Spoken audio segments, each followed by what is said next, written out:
आसामनि गासै जिल्लानिफ्रायनो खौसेथि बर' सुबुं आफादनि सिङाव ज' जानानै बेवहाय दिनै खौसेथि बर' सुबुं आफादनि बे जथुम्मायाव ज' जालायदों आरो आं आसा खालामदों बे जथुम्मायाव बिटिसिनि बायजोआव थानाय गासै बर' हारिया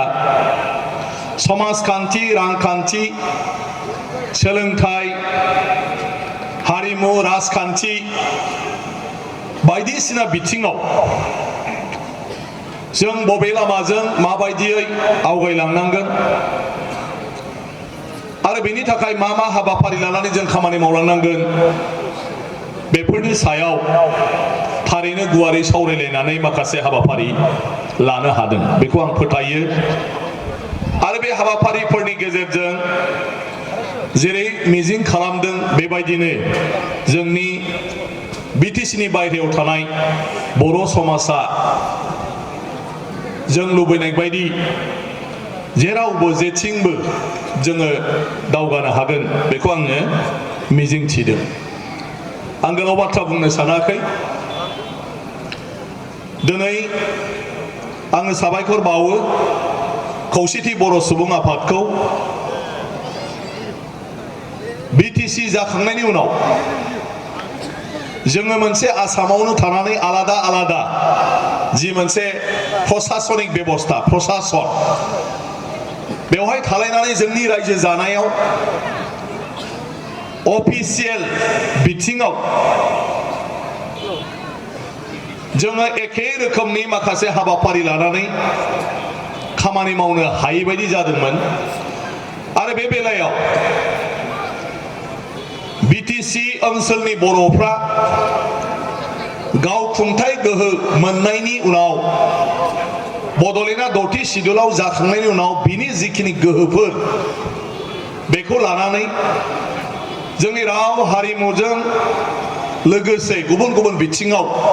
खामानि मावलांनायनि माखासे मददखौ थोंजोङै सरकारनिफ्राय मोनदों अदेबानि बिटिसिनि बायहेरायाव थानाय जोंनि गुबुन गुबुन जिल्लायाव थानाय बर' रायजो राजाफ्रा बिटिसिनि बर'फ्रा जि रोखोमनि माखासे मददखौ मोनदों खाबुखौ मोनदों बेबायदिखौ मोननो हायाखै आरो बेखौ मोननो हायैजों लोगोसे जयै खौसे जानानै बिटिसिनि बायहेरायाव बर'नि बेफोर जेंनाफोरखौ माबोरैहाय जोङो फोसाबनानै लानो बेनि थाखाय जोंहा मोनसेबो मन्च गैयामोन जोंहा दुलाराय बर' फरायसा आफाद बर' थुनलाइ आफाद हारिमु आफाद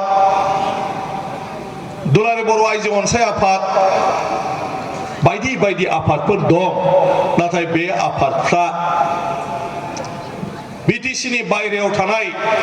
रायजोफोरखौ लानानै थख'यै बिटिसिनि बायहेरानि जेंनाफोरखौ सावरायनायनि मोनसे सुजुगखौ होनो हाबोआखैमोन जोंनि मानगोनां दानि आफादगिरि मिनिस्वर बसुमतारी आरो माखासे जोंहा अनिल बसुमतारी गाम्बारु बसुमतारी बिथांमोननि नाजानायाव ज' जालायनानै खौसेयै बे इउबिपिअ बा इउनाइटेड बड' पिपल्स अर्गेनाइजेसनखौ दानानै लानो हादोंमोन आरो बेखौ दाखांनायनि उनाव बिटिसिनि बायहेरायाव थानाय बर'फ्रा बे मोनसे प्लेटफर्मनि गेजेरजों ज' जानानै गावनि समाजखान्थिनिफ्राय जुरिजेननानै रांखान्थियारि राजखान्थियारि गासैबो बिथिङावनो सावरायलायनायनि मोनसे सुजुगखौ मोनदों आरो बिनिफ्राय बारग'नो थाखाय सोमावसारनायनि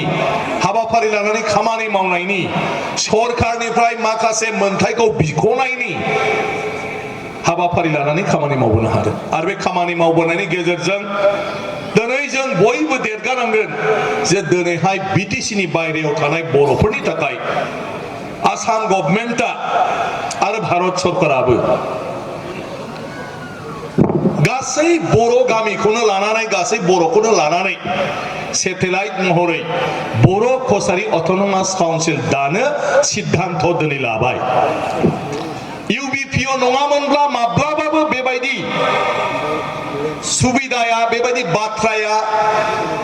जागौना जायामोन बे मोनसे सोंलु दिनै जाखांनायनि उनाव हयथ' गोरलै नुनो हागौ आसाम गभर्नमेन्टआ दिनै केबिनेट सिद्धान्तल' नङा थांनाय बाजेटआवबो बेखौ बिधान सभायाव थांखि हिसाबै फोसावबाय आरो दा बिनि थाखाय जोंनि खुंथाय जिहेतु बे सेटेलाइट काउन्सिल आरो मालाय हारिफोरनि बायदि मोनसे मोननै मोनथामल' जिल्लायाव थानाय नङा सारा धुब्रीनिफ्राय लानानै सदिया आरो ओरैहाय गलाघाट आरो दिनै बे सनितपुरनि माखासे एलेखा बे गासैखौबो लाजोबनानै बे बर' कसारी अट'नमास काउन्सिला जागोनखाय सरकारि भाबै बेवहाय माखासे डिपार्टमेन्टफोरनि गेजेरजों जोंनि दावगाथाय खामानिफोरखौ मावनो मा रोखोमनि सरकारि स्ट्राक्चार अफिस आदालतखौ बोरै खालामनाय जागोन बिनि थाखाय वार्क आउट खालामगासिनो दं खामानि मावगासिनो दं जायखौ जोंनि मानगोनां मन्त्रि चन्द्र ब्रह्म बिथांनि डिपार्टमेन्टआव मानगोनां मन्त्रिनि बिबानावनो बेफोर दा जागासिनो दङ बिनि थाखाय एसे गोबाव जागासिनो दं आरो थाबैनो बे जागोन बेवहाय मालाबा गेजेर गेजेर गोरोन्थि सानज्लायनाय जानो नागिरो जे बे जाब्ला आलादा रायजोनि सोमावसारनाया मा जागोन आलादा रायजोनि सोमावसारनायनि एरिया जाहैबाय बे मा जागोन बेवहाय गोनो गोथो जालायनांगौनि खुनु खोथा गैया बड'लेण्ड टेरिटरियेल काउन्सिलनि बायहेरायाव थानाय गासै बर' एलेखायानो बे बर' कसारी अट'नमास काउन्सिलाव थागोन आलादा रायजो बड'लेण्डनि डिमान्डखौ लानानै जायफ्रा सोमावसारबाय थादों सरकारजों रायज्लायनानै जेसेबां एलेखाखौ सोनो हागोन बेनो आलादा रायजो बड'लेण्डआव थाहैगोन बेवहाय मा गोरोन्थि सानलायनांगौ दं गोरोन्थि सानलायनांगौ जेबो गैया बाजानांगौबो जेबो गैया बे अपेन जेसेबां हाबगोन बे हाबगोन जेसेबां बायहेरायाव थागोन बे बर' कसारी अट'नमास काउन्सिलाव थागोन क्लियार बुजिलायदोंना बुजिलायाखै बेवहाय नांलायनांगौ खमलायनांगौ आमोखा फोरला बिदि होनलायनो खुनु दरखार गैया फिसा नखरबाल' थानाय जायगायाबो एबार बर' कसारी अट'नमास काउन्सिलाव हाबगोन नखरथाम नखरब्रैल' थानाय बर'फ्राबो बर' कसारी अट'नमास काउन्सिलाव जाय सुजुग सुबिदाफोरखौ जाय अधिकारखौ बर' कसारी अट'नमास काउन्सिलनि ग्रोम ग्रोम गामि थानाय बर'फ्रा मोनगोन बेखौ बे नखरसे नखरनैयाबो मोनगोन एबाराव रावबो थालांला जुदि बेवहाय सोरखौबा फरायनायनि थाखाय कचिंनि थाखाय मानिबा थाखाय जुदि बर' कसारी अट'नमास काउन्सिला अनसुंथाइ होयोब्ला बे अनसुंथाइखौ बबावबा बिटिसिनि नङा खिन्थु बायह्रानि नखरसे नखरनै बे मानसियाबो बे अनसुंथाइखौ मोनगोन ट्रेक्टर जुदि रानना होयो बेखौबो मोनगोन खुन्दुं रानना होयोबा खुन्दुं मुथाखौबो मोनगोन गासिबखौबो साफ्रोमबो बर'आनो बेखौ मोननायनि अधिकार बर' कसारी अट'नमास काउन्सिलाव थाजोबगोन गतिके बेखौ लानानै आंनि नोंनि होननाय आरो जोंनि गेजेराव जेबो जानो नाङा ओंखायनो बेफोरखौ लानानै जोंनि दैदेनगिरिफ्रा दा जि माखासे सेन्सास जि माखासे गामिफोरनि लिस्टफोरखौ खालामबाय थादों नागिरबाय थादों सोंलायबाय थादों बेफ्राव जों बयबो मदद हो जाहाथे नटिफिकेशनाव खुनु गामिया थालाङा बबेबा गामिया थालाङोब्ला बेखौ सोफिननांगौनि थाखाय बहुद गोबाव सम लानोबो हागौ आरो बायदिसिना अनसुंथाइ मोननांगौनि बेलायावबो समस्या जानो हागौ ओंखायनो बयबो UBPOआ दिनै बर' कसारी अट'नमास काउन्सिलनि थाखाय जि गामिनि लिस्टफोर माफोर बानायगासिनो दं बिगासिनो दं बिहरगासिनो दं बेखौ बयबो UBPOनो गथायहर साबमिट खालाम जाहाथे थालांनायाथ' असम्भब नङा जुदि जों राजखान्थि खालामलायनानै गावजों गाव बेखौ सन्देह खालामलायो बिनि थाखाय जुदि जों खालामा होनब्ला गभर्नमेन्टआव जुदि गोलैयाबा बबेबा गामिया थालांनोबो हागौ दा ओंखायनो आं सानदों UBPOनि बे जथुम्मायाव थारैनो बेफोर बाथ्राखौबो रायलायदों ओंखायनो आंनि बुंनांगौ बाथ्राया बेल' BTC आरो थांखि जानाय बड'लेण्ड आरो बर' कसारि अट'नमास काउन्सिल बेवहाय एलेकाखौ लानानै जोंनि गेजेराव खुनु बुरन्थि बुजिलायनाङा बे खोथाखौ आं दिनै स्पष्ट बयखौबो खावलायदों आरो बे थाबैनो मोगथाङाव जासिगोन दिनै सावरायनायाबो आवगायगासिनो दङ बयबो जुदि कनसेन्सास जानो हायो सरकारजों आरो आन्दोलनकारिजों जुदि गोरोबलायनो हायो जों मिजिं खालामनो हायो जे जोंनि बर' जेंनाया फिन खेबसेबाव मोनसे समाधाननि बिन्दोआव सौफैनो हागोन नाथाय बयबो बेवहाय मोनसे कनस्ट्राक्टिभ नोजोरजों नायनांगोन आरो बयबो बाहागो लानांगोन आरो होमब्लानो जोंनि गेजेराव जेबो गोरोन्थि थायाजासे जेबो गोरोन्थि जालाङालासे बेफोर बुस्थुफ्रा जाहैयो दा जोंनि दैदेनगिरिफ्रा बिनि थाखाय सिनसियार जयै सावरायगासिनो दं इउबिपिअआ ओंखायनो बिटिसिनि बायरायाव थानाय बर'फोरनि बेलायाव आं सानो बारा गोबाव गैला केबिनेट जाखाबाय आरो जोंहा जुदि मडेलिटिया स्ट्राक्चारा जुदि थिग जायो नैबे बाजेट सेसनफ्रावनो हयथ' जोंनि बर' कसारि अट'नमास काउन्सिलनि एक्टआ पास जागोन आरो बिला पास जागोन बिला पास जानानै एक जासिगोन आरो एक जाब्लानो काउन्सिला गठन जाबाय आरो होमब्लानो दस्रा काउन्सिलफोर बायदि जोङो खामानि मावनो हासिगोन दा बेवहाय जेबो इन प्रिन्सिपल बाखि गैला मात्र अफिस आदाলত जेन'बा हमनानै लादो नोङो नगावनि बर'फोर मरिगावनि बर'फोर जरहाटनि बर'फोर बिसोरो जुदि गासिबो फिसा फिसा गावसिनि आसनि स्किमखौ लानानै जुदि बिनि हेडक्वार्टारा गुवाहाटी जा दुधनै जा फाबा जा बेफ्राव जुदि थांनांगौआ खामानि मावनांगौआ बेवहाय सरकारनिफ्राय मोननायनिख्रुइ स्पिनिया बांसिन थांगोन ना थाङा दा ओंखायनो माबायदि अफिस खालामजायो जिहेतु डिस्ट्रिक्टबो मोना सेटेलाइटसो जाबाय नालाय दखर दखर ओंखायनो मानसिफ्रा गोरलैयैनो सरकारनि जेफोर हाबाफारि बेखौ मोननांगोन आरो मानसिफोरनिसिम सौहैनांगोनब्ला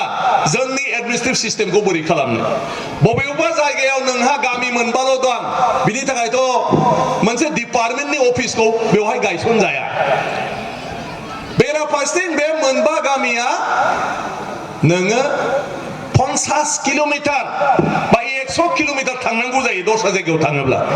50 किल'मिटार 100 किल'मिटाराव फिसा दरखास्त सोरनिफ्रा माबा मोनसे काउन्टार साइन माबा मोनसे सार्टिफिकेट दिहुननांगौ बर' कसारि अट'नमास काउन्सिल गभर्नमेन्टनिफ्राय बियो बेसिम थांनांगौआ बेसेबां सम्भब फिसा खामानिनि थाखाय होमब्ला बै जायगायाव मा रोखोमनि अफिस थानांगोन बा अफिसार थानांगोन बा बिसोरो बोरैहाय सहज भाबै मोनगोन नै बेखौ मावगासिनो दङ दा खामानिया बे जोब्बानो बेखौ बिधान सभायाव जोंनि मानगोनां मन्त्रि WPTBC मन्त्रियानो एसेम्ब्लियाव बिल दैखांगोन आरो बेवहायनो पास जाबानो बे एक्ट जाबायबो जेरै बुजिबायना आरो बेनिफ्राय आं गुरैसिन आरो बुजायबावनो हाला बुजियाखैब्लाबो मानो लेट जादों बेखौ आरो आं बुजायनो हाला खिन्थु बेजों बुजायबाय आङो बुजियाखैबा माथो खालामबावनो मालाबा आरो एसे अर सायलायनायाव आरो बुजायजाबावगोन बहाबा दा ओंखायनो बेफोर जोब्बाय दा आंना दिनै खावलायनाया बेसो बर' कसारि अट'नमास काउन्सिल मोनखांबा मा जागोन दा सानैसोआथ' राजनिति खालामगोन नङा होमबा मा होनो बिदिखौ काउन्सिलनि मेम्बार जागोन एक्जिकिउटिभ मेम्बार जागोन CM जागोन सानैसोआ मानिबा चेयारमेन जागोन माखासेया मा खालामगोन दा जोंनाथ' दाना बिदिल'सै माथो खालि ओरै दा खोथाया जाहैबाय आन्दोलन जोबनानै बेखार जानाय बायदि जायोब्ला जोंनि समाजा आरोबाव गुबुंले जाफिनगोन बेखारा मानसिनि जिबनाव सबसे भयानक जिनिस डेन्जार जै बेखार जाबाय मा खामफ्लाङो गावनो मिथिया नङा होमबा जौ लोंबा लोंफ्लांबाय थाबाय सिखाव खावबा खावफ्लांबाय थाबाय मानसि बुग्रा जाबा बुफ्लांबाय थाबाय खामानियानो गैया नालाय ज' जालायबाय थायो नंबां जाबां खोथा रायलायो ओमफ्राय जाय लोङो बेयावनो थांफ्लाङो जिहेतु नोंहा जेबो गैया खामानिया ओंखायनो बे बेखार आन्दोलन जोबनानै नोंसोर बेखार जागोन नामा आरो बेखार जाबा आं बुंनाय बायदि जागोन नामा नैबेखौ जोंहा गिख्रंबाय थायो एसे ओंखायनो जों दा सर्बस्व सबखौनो नागारनानै बर' कसारि अट'नमास जाखांनायनि उनाव जों बोरैहाय जोंनि बर' समाजखौ डिसिप्लिन भाबै लाखिनो आरो जों बयबो बेक्तिगत जिबनखौ मोजां खालामनानै जोंनि समाजखौ मोजां खालामनायाव जों बोरैहाय अबदान होनो बे बाथ्राफोरखौ जोङो साननांगौ फरायनायनि बेला जों बिदि मिटिं गानानै लेक्सार होनानै बर' डाक्टार नांगौ इन्जिनियार नांगौ अफिसार जानांगौ होनलायबाय थाब्लाबो बे लेक्सारजों रावबो जाया बर' लेखा गोरोङा जागोन नों बायदि आं बायदि साफ्रोमबो फिसा गोनां मानसिया जुदि गाव गावनि फिसानि महर मोखांखौ नायनानै जुदि डक्टर जाजानो लुबैनाय सिन्थाया जुदि जोंनाव फैयो होमब्लासो जोंनि समाजाव डक्टर ओंखारो आंनि फिसायाबो जायाबा नोंनाबो जायाबा बेनाबो जायाबा सोरनिफ्रायथ' बर'आव नों लुबैनाय डक्टरा फैनांगौ जाखो फालाय जन्म जाथारनांगोन जोंनिफ्रायनो आरो जन्म जानाय गथ'खौ नोंहा मोनसे इच्छा थानांगोन जे बे एथ' अन्थाव बाथाव बे फिसाखौ आं थांनानै थासान्दियावनो आङो माबा मोनसे जालांनायखौ नायलांथारगोन बेबायदि भाब सासे बिफा हिसाबै बिमा हिसाबै साननांगोन जे बे आंनि एथ' अन्थाव बाथाव गथ'आ आं थैनायनि सिगाङावनो जाहाथे साख्रि मावो आं थैनायनि सिगां जाहाथे आं बेखौ डाक्टार खालामनो हायो आं थैनायनि सिगां जाहाथे आं अफिसार खालामनो हायो आं थैनायनि सिगां माबा मोनसे फार्म खालामनानैब्लाबो बे जाहाथे गावखौ नायनो माने रोङो गावनि आथिङाव गसंनो सोलोङो नुलाङो आं बेखौ नायथारगोन बे भाबा फैनांगोन बे भाबा फैबासो ना गथ'खौ नों स्कुलाव दोनलांगोन बे भाबा फैबासो ना मास्टारनाव सोंगोन आंना माबायदि बा फिसायालाय होमब्लासो मास्टारा खोन्थागोन सब थिगलै अंख गाधाथार नोंना फिसाया हायोबा सोरबा सेंग्राफोरखौ बुंनानै अंखखौ मेथामेटिक्सखौ टिउसन हो होमबाना मोजां जागोन होमब्लाना खोनाग्रोमोनानो बेयो एकदम नागिरथिंसिगोन सोरबा दं नामा साइन्सनि मानि अंख गोरों आंनो टिउसन नांगौ फिसानो बेबायदि जुदि बियो टिउसनखौ होयो होमब्लासोना बे गथ'आ इंलिसाव एक्सपार्ट दस्रा साबजेक्टआव एक्सपार्ट खिन्थु अंख गाधामोन अंख टिउसन मोननायनि उनाव बे गासिबो साबजेक्टआवनो मोजाङै थांगोन आरो मेट्रिकखौ मोजां पास खालामगोन बेबायदि साफ्रोमबो बिमा बिफाया फिसानि बबेयाव खम सोरबा इंराजियाव खम ग्रामाराव खम सोरबा माखौबा बुजियाखै स्कुलाव मास्टारफ्रा हाख'वा सासे मास्टारा बोरैहाय नोङो 50 जन 100 जन 150 जन गथ'फोरखौ थाल लास्लाबनो आरो बोरै फोरोंस्लाबनो हानो गतिके बिमा बिफा हिसाबै जों बयबो बेबायदि इनिसिएटिभ लानांगोन साफ्रोमबो बिमा बिफाया बे इनिसिएटिभखौ लायोब्लासो बर' समाजाव लेखा गोरों मानसि ओंखारगोन सोर मालायनिफ्राय दा डक्टर गैयिनि दावराव जायो आচ্ছা जोंनि गामियाव सोरहा डक्टर दं नोंहानो डक्टर गैयाबा मालायनि डक्टरखौ नों सरकारखौ रायबा मोनो नोंनो डक्टरखौ जन्म होनो हायाखै सरकारखौ रायबा मोनो नामा हेल्थ मिनिस्टारखौ रायबा डक्टरा फैगोन नामा गतिके डक्टरा जोंसो खालामनांगोन ओंखायनो साफ्रोमबो मानसिनि व्यक्तिगत इनिसिएटिभआवसो जोंनि जाथिया जोंहा जेबो गैया दहाय जोंहा मानगोनां एमएलए आ बिराद मोजाङै बुंलांदों